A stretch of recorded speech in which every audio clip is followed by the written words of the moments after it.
One of the things we're hearing about, Anthony, which wasn't talked about that much, at least in this kind of a forum, was this whole idea of a second referendum and people pushing for another referendum to be held in the UK on this issue of Brexit. Where's this coming from, do you think?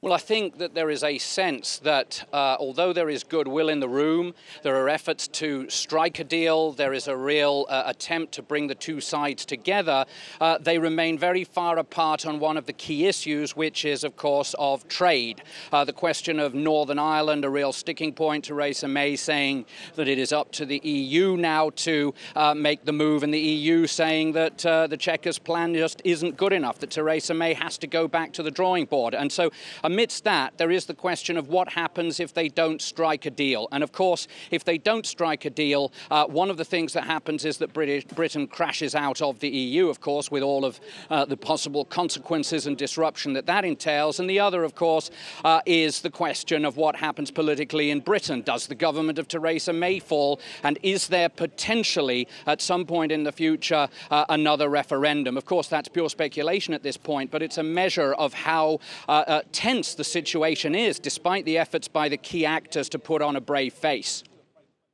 OK, so something new to the debate in the form of that discussion of a second referendum being put forward by some EU leaders. There's also a lot of discussion about migration, and that was sort of the other main issue under discussion there in Salzburg. And it looks like the leaders present in Salzburg sort of seemed to agree a bit more when it came to the issue of migration than they did on the issue of Brexit.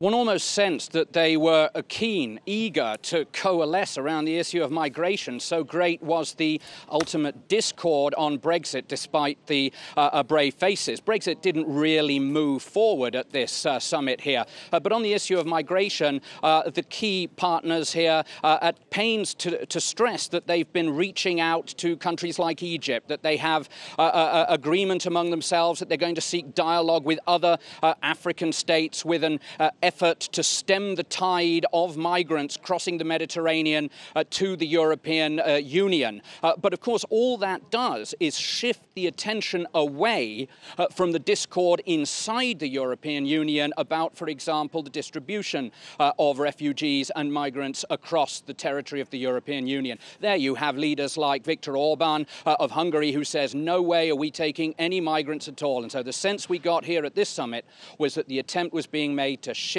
the attention to the external borders of the European Union in an attempt to beef them up.